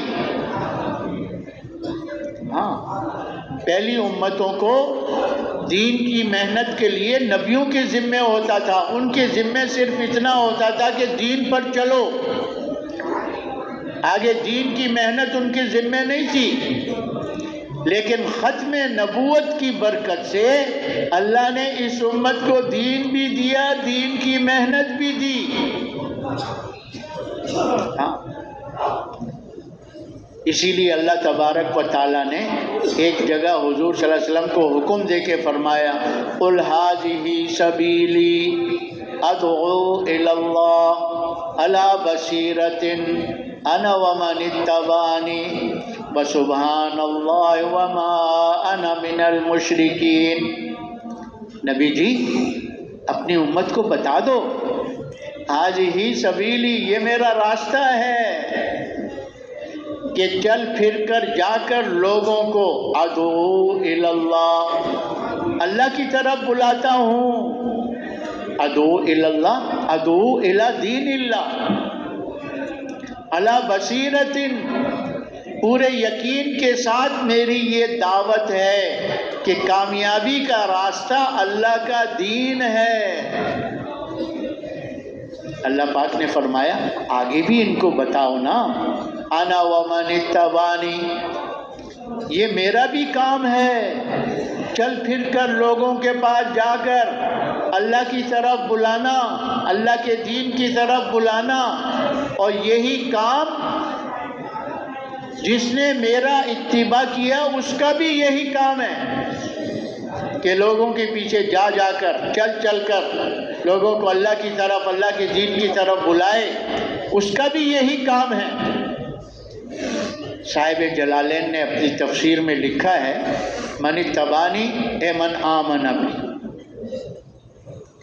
کہ جس نے بھی کلمہ پڑھا ہے لا الہ الا اللہ محمد الرسول اللہ، وہ من اتبعنی میں داخل ہے، چاہے مرد ہے چاہے عورت ہے، چاہے کالا ہے چاہے گورا ہے، چاہے عرب ہے چاہے عجم ہے، جہاں کا بھی رہنے والا ہے۔ اب اس کی ذمہ داری ہے کہ خود بھی پورے دین پر چلنا ہے اور اس پورے دین کو پوری دنیا میں پہنچانا ہے۔ اس لیے ہمارے بڑے فرماتے ہیں دین تو 23 سال میں مکمل ہوا تھا، آخری حکم حج کا آیا تھا۔ احکامات میں سے آخری حکم کون سا آیا تھا؟ ہاں، اس لیے کہتے ہیں حج تکمیل دین ہے، کہ آپ عرفات کے میدان میں ہیں۔ ہاں، قرآن کی آیت نازل ہو گئی، الیوم اکملت لکم دینکم واتممت علیکم نعمتی ورضیت لکم الاسلام دینا۔ اللہ پاک نے بتا دیا آج دین اسلام کو مکمل کر دیا گیا، شریعت مکمل ہو گئی، اب اس کے بعد کوئی ناسخ منسوخ نہیں ہوگا، کوئی کمی پیشی نہیں ہوگی۔ تو 23 سال میں دین مکمل ہوا، لیکن جو ذمہ داری اللہ نے ختم نبوت کی برکت سے اس امت کے ذمے لگایا تھا، حضور نے جب دعوت کی محنت شروع فرمائی اور جیسے جیسے صحابہ صحابیات کلمہ پڑھ کے مسلمان ہوتے گئے، حضور نے ان کو اپنے ساتھ اس محنت میں جوڑ لیا۔ ہاں، مردوں میں سے ابو بکر رضی اللہ عنہ، عورتوں میں سے خدیجہ رضی اللہ عنہ، بچوں میں سے علی رضی اللہ عنہ، غلاموں میں سے زید بن حارثہ رضی اللہ عنہ، ان 4 طبقوں سے وہ معاشرہ آباد تھا۔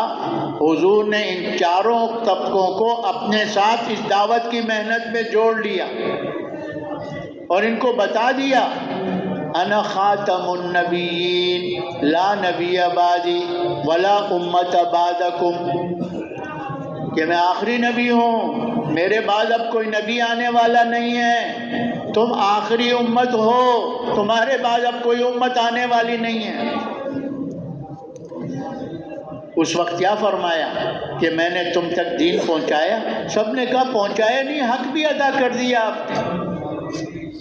اس پر اللہ کو گواہ بنایا اور پھر حاضرین سے کہا ہاں اب غائبین تک اس دین کو پہنچاؤ، چلو نکلو اللہ کے راستے میں، چلو نکلو اللہ کے راستے میں۔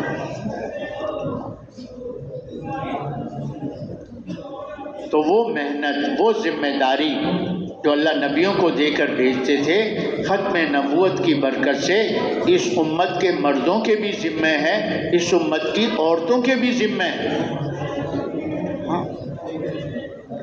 امت کے ہر فرد کی ذمہ داری ہے، ہر مرد کی، ہر عورت کی۔ ہمارے بڑے کہتے ہیں جب حضور کے طریقے سے امت محنت کر رہی تھی، خود بھی پورے دین پر تھی اور پورا دین پوری دنیا میں پہنچ رہا تھا، اور جب سے امت نے حضور کی محنت کو حضور کے طریقے سے کرنا چھوڑ دیا تو دوسروں تک دین پہنچانا دور کی بات ہے، مسلمان دین سے رہ گئے، مسلمان۔ اور یہ کیوں ہوا کہ مسلمان اپنی ذمہ داری کو پورا نہیں کر رہا؟ آج مسلمان جو ہے کھانا کمانا، بیوی بچوں کو پالنا، اسی کو کام بنا لیا۔ یہ مسلمان کی زندگی کا مقصد نہیں ہے۔ مسلمان کی زندگی کا مقصد کیا ہے؟ دعوت اللہ، خروج فی سبیل اللہ، لإعلاء کلمۃ اللہ فی العالم کلہ، اللہ کی طرف بلانا، اللہ کے راستے میں نکلنا تاکہ اللہ کا کلمہ ساری دنیا میں بلند ہو جائے، اللہ کا دین ساری دنیا میں پہنچ جائے۔ یہ مسلمان کی زندگی کا مقصد ہے۔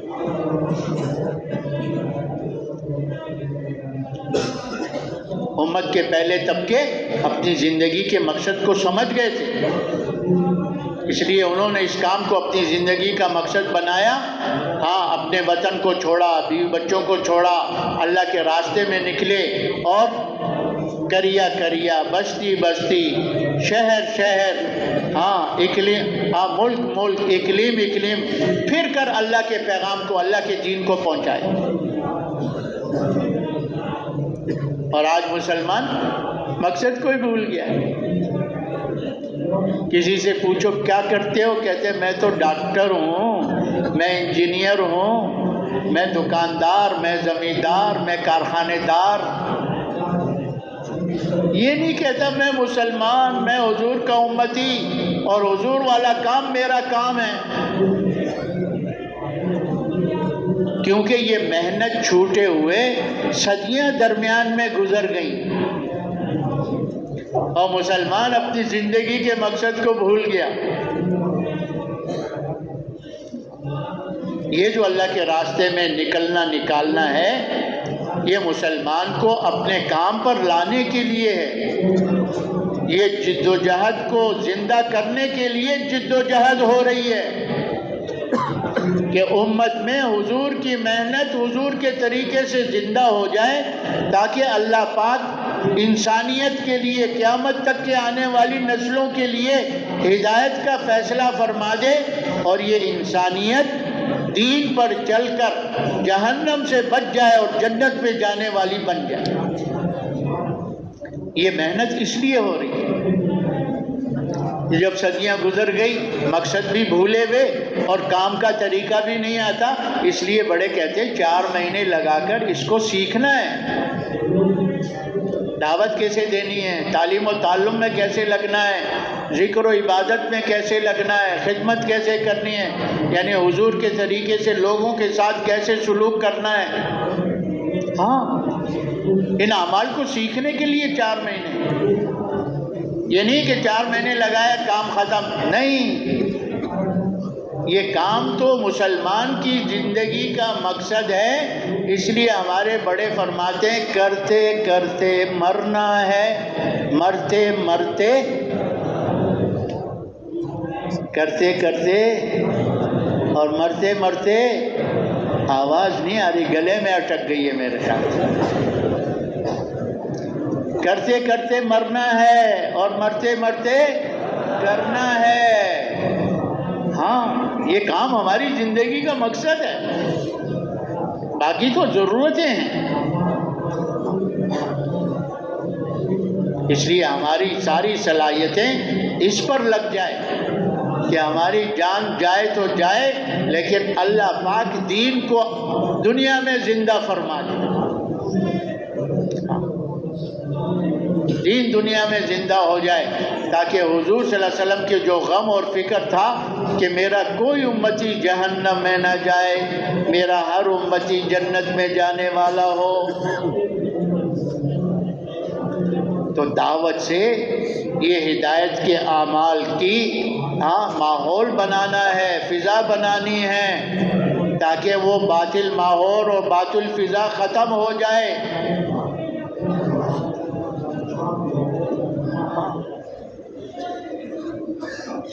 آج جو ماحول کی اثرات ہیں آپ خود دیکھ لو کہ کتنے اثرات ہیں دنیا میں۔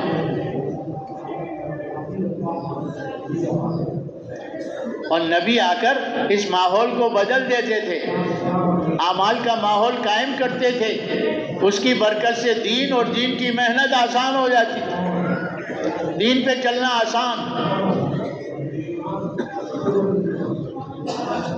تو بتاؤ بھائی، اس کام کو زندگی کا مقصد بنا کر کریں گے نا بھائی،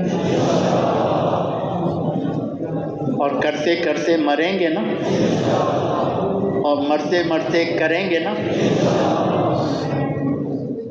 اب اس مجمع میں تو بہت سے ساتھی ہیں، چلے کے بعد جا رہے ہیں، کم و پیش اوقات کے بعد جا رہے ہیں، تو اس کام کا پہلا قدم 4 مہینے ہیں۔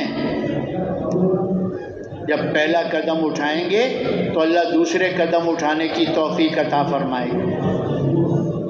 جب پہلا قدم ہی نہیں اٹھایا تو دوسرا قدم کیسے اٹھائیں؟ تو اس مجمع میں سے جو بھی چلے کے لیے 4 مہینے کم و پیش اوقات کے لیے آیا، وہ کھڑے ہو کر بتائے کہ انشاءاللہ میں 4 مہینے پورے کر کے جاؤں گا۔ ہاتھ نہیں، پیروں پہ کھڑے ہو جاؤ، پیروں پہ، ہاتھ نہیں چلتا، پیر چلتے ہیں، پیر۔ کھڑے ہو جاؤ، کھڑے ہو جاؤ، کہ 4 مہینے سے پہلے نہیں جانا۔ ایسی بیرون کے مہمان بھی جو چلے کے لیے 2 مہینے کے لیے آئے ہیں پہلی دفعہ، ان سے بھی گزارش ہے کہ وہ 4 مہینے پورے کر کے جائیں۔ کھڑے ہو جاؤ، کھڑے ہو جاؤ۔ اب وہ شیطان جو ہے نا، وہ ہمارا دشمن ہے، وہ کہتا ہے اس سال نہیں، اگلے سال 4 مہینے لگا لیو۔ کیوں بھائی؟ اگلے سال کا پتہ ہے نہ، کل کی خبر نہ پل کی خبر۔ اور شیطان نے ہمیں کئی دفعہ ایسے دھوکہ دے دیا ہے، پچھلے سال بھی یہی کہہ کر لے گیا تھا، اس سال بھی یہی کہہ کے لے جا رہا ہے۔ تو کب شیطان کے دھوکے سے نکلیں گے؟ اس لیے ابھی 4 مہینے پورے کرنے آسان ہیں۔ ایک چلہ پورا ہو گیا نا، وہ چڑھائی جو تھی نا وہ پوری ہو گئی، اب پلین پر چلے گی ایک چلہ، اور پھر اترائی کا چلہ ہے۔ 4 مہینے ایسے پورے ہوں گے، پتہ بھی نہیں چلے گا۔ ہاں، تو بھائی جس کے دل میں بھی اللہ نے ڈالا ہے، بیٹھا ہوا نہ ہو، اس کو توفیق سمجھے۔ ہمارے بڑے کہتے ہیں، اٹھ باندھ کمر کیا ڈرتا ہے، پھر دیکھ خدا کیا کرتا ہے۔ کہتے بنا کر تبلیغ میں چلے نا، اتنی جلدی تربیت نہیں ہوگی کہ تقاضے پر چلے تھے، آئے چلے کے لیے 4 مہینے کر دیے، اب اللہ بنائے گا۔ ہمارے ایک بڑے بھائی مشتاق صاحب کہتے تھے، جیب بھی جو ہے نا وہ دل کے اوپر بناتے، دل کے اوپر، اور اس کے اندر جو ہوتا ہے نا وہ کہتے ہاں ہے۔ اور جب یہ خالی ہو جاتا نا کہتے کچھ بھی نہیں، کیسے ہوگا؟ پیسوں سے تبلیغ نہیں چلتی، تبلیغ غیب سے چلتی ہے۔ آپ قربانی سے نکلے ہیں، ہاں، آپ کا بھی یقین اللہ بنائے گا، آپ کے گھر والوں کا بھی یقین بنائے گا، وہ یقین بن گیا نہ دین مشکل نہ دین کی محنت مشکل ہے۔ بھائی قرضہ لینا بھی تو سنت ہے۔ حضور صلی اللہ علیہ وسلم نے ہجرت کے وقت ابو بکر رضی اللہ عنہ سے اونٹنی قرضے میں لی تھی کہ نہیں لی تھی؟ بولو بولو بولو بولو۔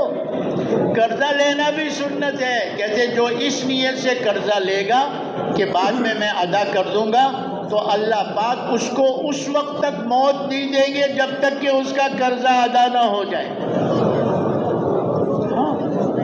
ہم دنیا کے کاموں کے لیے قرضے لیتے ہیں، اللہ کے دین کے لیے قرضہ لے لیے تو کون سی بڑی بات ہے؟ اور یہاں تو دنیا میں کیا کچھ بھی نہیں ہے۔ اللہ جو اس کا بدلہ دے گا، یہ 10 دنیا ہے تو 70 آخرت ہے۔ تو بتاؤ کوئی بھی ایسا ساتھی نہ بیٹھا ہوا ہو جو 3 چلے سے پہلے جا رہا ہے، چلہ لگا کر، کم و بیش اوقات لگا کر، کھڑے ہو جاؤ کھڑے ہو جاؤ۔ اور جنہوں نے پہلے 3 چلے لگائے ہیں، ہمارے بڑے کہتے ہیں یہ چلہ سالانہ، 6 روزہ، ماہانہ، 2.5 گھنٹے روزانہ، یہ تو اپنی دینداری کو 4 مہینے کے بعد برقرار رکھنے کے لیے ضروری ہے۔ اگلے قدم کو آگے بڑھائیں۔ سالانہ 4 مہینے، ماہانہ 10 دن، روزانہ 8 گھنٹے، ہر سال 4 مہینے کے لیے کون کون تیار ہے؟ کھڑے ہو جاؤ کھڑے ہو جاؤ کھڑے ہو جاؤ، آواز نہیں آنی چاہیے، بس خاموشی کے ساتھ کھڑے ہو جاؤ۔ ہر سال 4 مہینے، 8 مہینے اپنے مقام پر اور 4 مہینے اللہ کے راستے میں۔ اور جو بیٹھے ہوئے ہیں، وہ جو کھڑے ہوئے ہیں، قواعد پورے ہیں، ملکوں کی نیت کر لو، انشاءاللہ پوری دنیا میں جانا ہے سال 7 مہینے کے لیے۔ اگر باہر نہیں تو اندرون پیدل سال لگانا ہے انشاءاللہ۔ ہر ملک ماس، ملک خدا ماس۔ اپنی جگہ پر بیٹھ جاؤ، ایک دفعہ بیٹھ جاؤ، ایک اعلان کرنا ہے۔ بیٹھ جاؤ اپنی جگہ پر، تشریف رکھو، اللہ جزائے خیر۔ بیٹھ جاؤ بھائی، کوئی کھڑا نہ ہو، بیٹھ جاؤ اپنی جگہ پر، بیٹھ جاؤ، اللہ جزائے خیر۔ بیٹھ جائیں، تشریف رکھیں بھائی۔ یہ کھڑے ہوئے ہیں، ان کی خدمت میں بٹھا دو ان کو بھائی، ایک دفعہ بیٹھ جاؤ۔ ہمارے رائے اور مضافات سے جو شب جمعہ کے لیے تشریف لاتے ہیں، ہر شب جمعہ میں، اس شب جمعہ میں بھی جو بھی آئے ہوئے ہیں وہ ذرا کھڑے ہو کے اپنی زیارت کرا دو۔ رائے اور مضافات، یہ جو چندر روڈ اور یہ آس پاس کی بستیاں، ماشاءاللہ شب جمعہ میں اللہ توفیق دیتا ہے، یہاں آتے ہیں، کھڑے ہو جاؤ ذرا زیارت ہو جائے، یہ بیٹھنے والوں کو نظر آ جائے کہ رائے بھی تو اصل یہی ہیں۔ ہاں کھڑے ہو جاؤ کھڑے ہو جاؤ، کوئی بھی بیٹھا ہوا نہ ہو رائے بینڈ والا، ماشاءاللہ شب جمعہ میں آئے ہوئے ہیں جی۔ کھڑے ہو گئے سب؟ کوئی رہتا تو نہیں ہے؟ اب جیسے جیسے کہا جائے ویسے ویسے کرنا۔ یہاں سے کہتے ہیں کہ وہاں وہ ستون پر 21 نمبر پر جمع ہو جائیں اور دوڑے دوڑے جاتے ہو وہاں حال میں جا کے نیت بنا کر اور عشاء کی نماز شروع کر دیتے ہو۔ خدا کے بندے، یہی موقع ہوتا ہے اپنے قرآنوں کے ساتھ بیٹھ کر، جو کارگزاری ہے، تھوڑا سا آگے کام کی ترتیب ہے، یہ اپنے وہاں بیٹھ کر ترتیب سوچیں کہ جماعتیں جو ہماری ساتھی آتے ہیں، چلے لگ رہے ہیں کہ نہیں لگ رہے، 6 روزے لگ رہے ہیں کہ نہیں لگ رہے، مقام پہ جڑ رہے ہیں کہ نہیں جڑ رہے ہیں۔ آپ بیان سن کر اور نماز پڑھی اور چادر اٹھائی اور چل پڑے۔ شب جمعہ تو رات گزارنے کا ہے، عصر سے لے کر اشراق تک ہمیں یہاں رہنا چاہیے۔ تو کوشش کریں گے نا بھائی۔ ابھی یہ بیٹھنے والے ساتھی، ان کو راستہ دے دیں، ان کو جانے کا ثواب، آپ کو راستہ دینے کا ثواب۔ وہ سامنے شمال کی جانب 21 نمبر ستون پر چلے جائیں، چلیں کھڑے نہ ہو، 21 نمبر ستون پر چلے جائیں بھائی۔ رائیونٹ کے ذمہ دار ساتھی لے لیں ان کو۔ اللہ آپ کو جزائے خیر دے، اللہ آپ کے آنے کو قبول فرمائے، اللہ محنت کو آسان فرمائے۔ چلو بھائی چلو بھائی چلو، ان کو راستہ دے دو بھائی۔ اچھا اب دیکھو، ہمارے بڑے کہتے ہیں خروج کے زمانے میں اہتمام سے سارے اعمال کو آداب کے ساتھ، اصولوں کے ساتھ کرنا ہے، اور پھر رو رو کر اللہ سے مانگنا ہے۔ اس لیے یہ کام جو ہے کیا نہیں جاتا، یہ کام لیا جاتا ہے۔